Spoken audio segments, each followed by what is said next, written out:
My name is Jen, and I am on a journey in order to break free from the destructive patterns of disordered eating and in order to embrace a nourishing lifestyle. My roadmap can be described using an acronym of the word Nourisher. So I'm doing daily video blog posts in order to encourage you, equip you, and keep you up to date on my progress.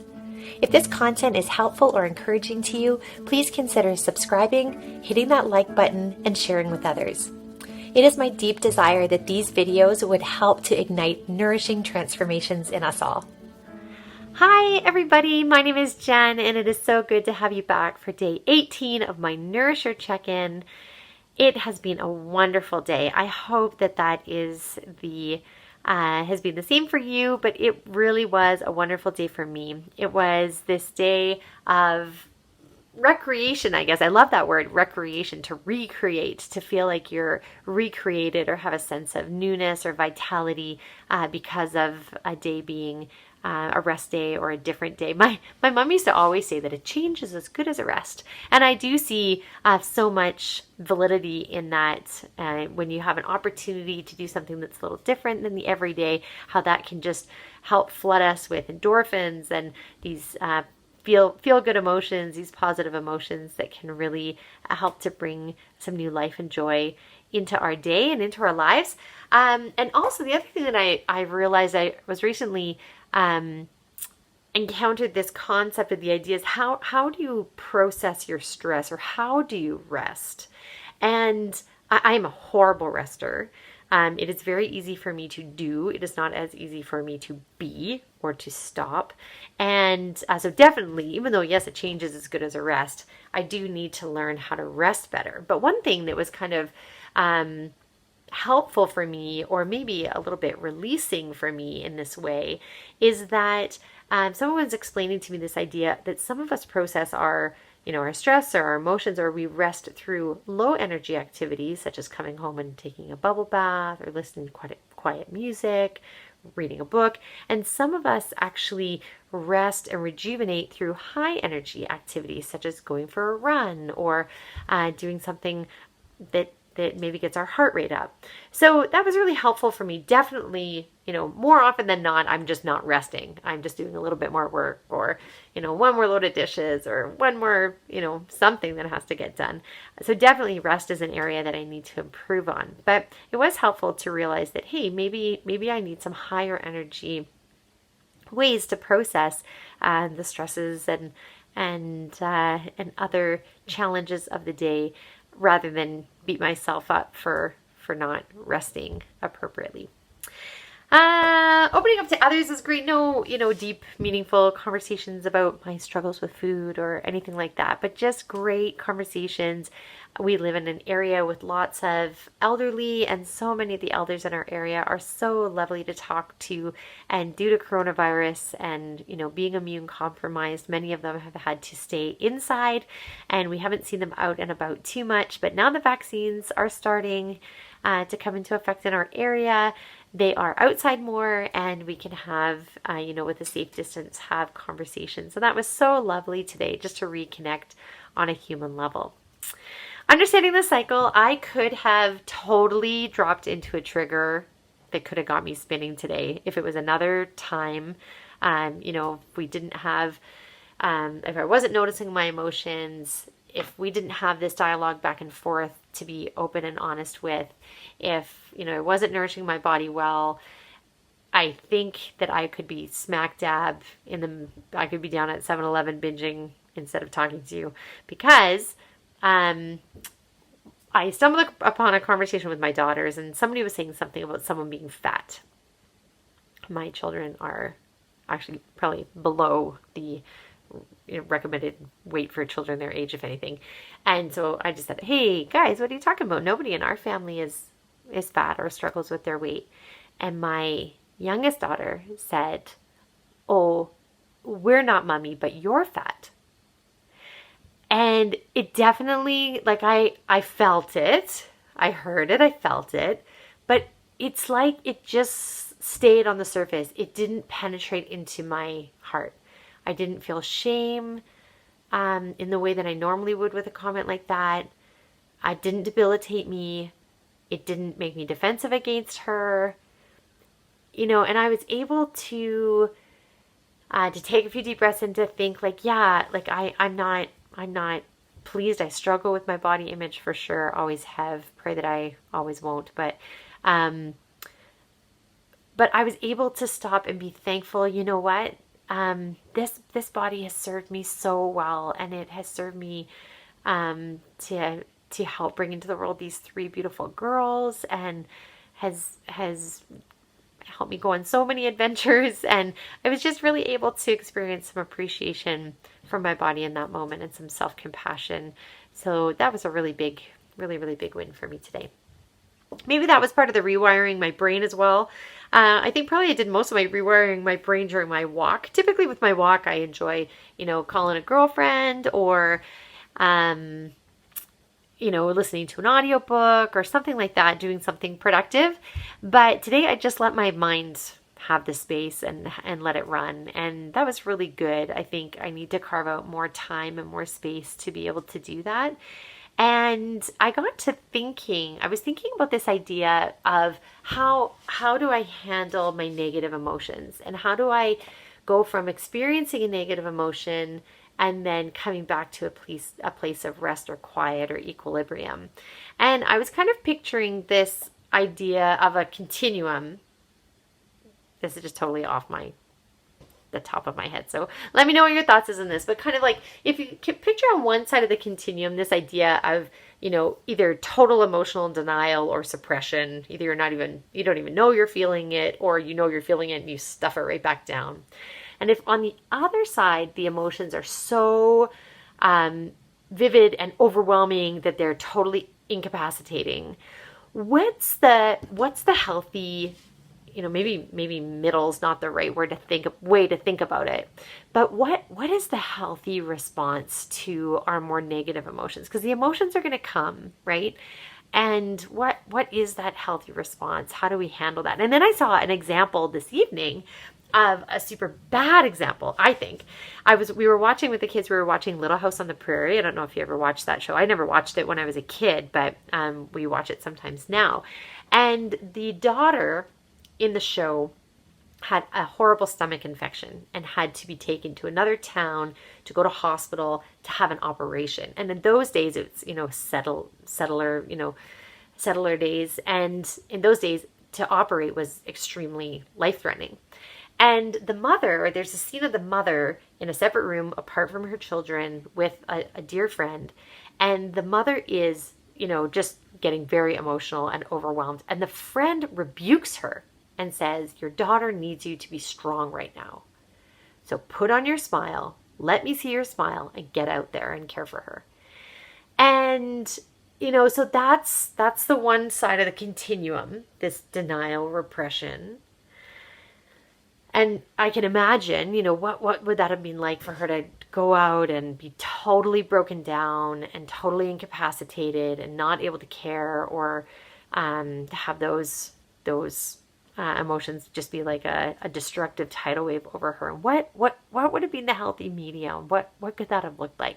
And it made me think again about, I've mentioned it before, Chris Coursey's feel the pain, share the pain, quiet the pain 3-step process.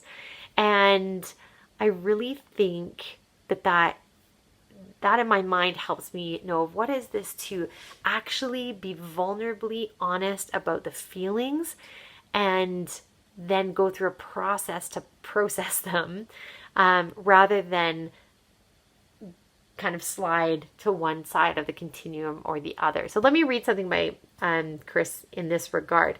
So when Chris is talking about this idea of feel the pain, share the pain, quiet the pain, he says that this means that we identify and allow ourselves to feel whatever negative emotion we notice. Okay, so like identify and feel it, two different, for me, those have to be two different processes, because sometimes I can just feel something and sometimes I don't feel it at all.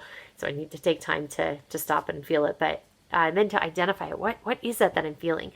And then to share how we are feeling with God or a safe person. And then when we share our emotions, we need to be careful to focus on our feelings rather than the people or the events, so that we avoid amplifying our pain.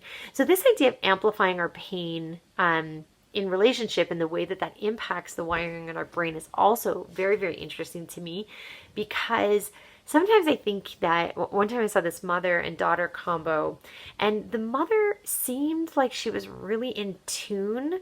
You know, so often when we're feeling strong things, it's so helpful if someone attunes to us. And it seemed like she was attuned. She really knew what her daughter was feeling, and yet things always felt way worse after she responded to her daughter, and I just couldn't really figure that out. And this idea of amplifying totally hit the nail on the head. And this idea that sometimes when maybe we're responding to someone else's emotions, or when someone's responding to our emotions, they, instead of helping us process and quiet the emotion and actually go through the emotion, identify it, realize that it's happening and feel it, they actually, it's like they plugged it into an amplifier and made it bigger and worse. And this is so interesting for me. So here's a little bit of writing by Amy Brown from Deeper Walk Ministry, who I've talked about that organization before. But what they talk about is that attunement doesn't mean that we fully enter into the negative emotions ourselves of the other person, and that we don't even necessarily agree that it is right to feel this way, nor do we become overwhelmed by that other person's emotions. Attuning is very different from amplifying. In attuning, we identify the emotions and let the person know that they are not alone. That's so key. Amplifying happens in sharing emotions if the focus is more on what happened and who caused the problem than on how it felt to that individual. So that can also lead us down some really, really other slippery slopes of gossip and maligning and all sorts of other crazy things. But this idea that somewhere in the middle, I don't know what that middle is called, but somewhere in the middle, when I'm responding to someone else's emotions, can I help them feel that in that emotion, they are not alone? And is there a way for me, when I'm experiencing a big emotion, to, in the presence of a safe person, or I've got a few, are a person of faith and have a relationship with God, to know I am not alone. So I in terms of how this works in with rewiring my brain, this is just more me thinking about how do we actually impact each other's brain process of how we're helping to either create, that wiring process for healthy emotional regulation, or creating, misfiring situations in people's brains because of the way that we actually handle emotions together in community. So I'm sorry, that's a bit of a rabbit trail, but that's what I was thinking about in regards to that today. Insulin-friendly eating went really well today. I think I mentioned those yummy cauliflower bites. I made those again, and just had some really healthy stuff. I'm really into roasting sweet potatoes right now. So I had that as my snack in the afternoon, and it was a really good day. Again, I'm almost 3 weeks hardcore sugar-free, which is so great. My cravings are way, way less. Like, I'm just so not as dominated by food as I typically am, and I'm so, so grateful for that. Sleep. Last night I checked in with you early, and then I was ready to go to sleep. And the one wonderful thing about COVID is that so many of these big conferences and things that normally we would have to travel to attend, now they're all online. And one happened to be online right as I was going to bed, so I stayed up a little bit too late listening to some of the keynote speakers to that. But yes, so I need to get some sleep tonight. Hydration went fine today. Nothing actually to say that I need to fill up my water bottles for tomorrow to be ready for that. But that was, I don't think I was dehydrated at least, which is good. And my exercise was great, to have this lovely walk through the hills of our area. Good to be walking uphill, give a little bit more of a challenge to my heart. And it was just a fabulous, beautiful walk to let my mind and my body both be rejuvenated. So my reward, and again, let's remember what the reward is and what the reward isn't. The reward can also be used, the word reason, the reason of why am I doing this. It's this whole thing. We're doing all this work to anchor it in hardcore reasons of answering the question of why. Why are you becoming a nourisher? Why am I becoming a nourisher? Why am I just not letting myself eat whatever I want and just let the, in my case, let the binging continue or let the disordered eating continue? Why are we fighting what can sometimes feel like a very uphill battle in order to nourish our bodies rather than damage our bodies? And for me, the answer today was freedom. This idea of the freedom, the hope of one day being able to live more and more in that, whatever that continuum is, maybe the continuum is the wrong way to conceptualize it, but to be able to live more in the middle of being able to actually identify, feel what I'm feeling, not process it with food, not process it in ways that are destructive to me or other people, but to be able to actually feel the feelings and then in relationship and in relationship to myself, be able to process those feelings and quiet those feelings and settle them, soothe them, comfort them in healthy ways. So that is a great hope that's worth fighting for me. And I'm sure that you have lots of things that are worth fighting for you too. So I hope that you'll take a moment to think about those. Feel free to write them in the comments below. And I just hope I encourage you. I wish courage into you as you go into this day or into the next day, depending on if you're wrapping up yours right now, whatever stage you're at. But I'm so glad to have you along for this journey, and I will look forward to seeing you tomorrow.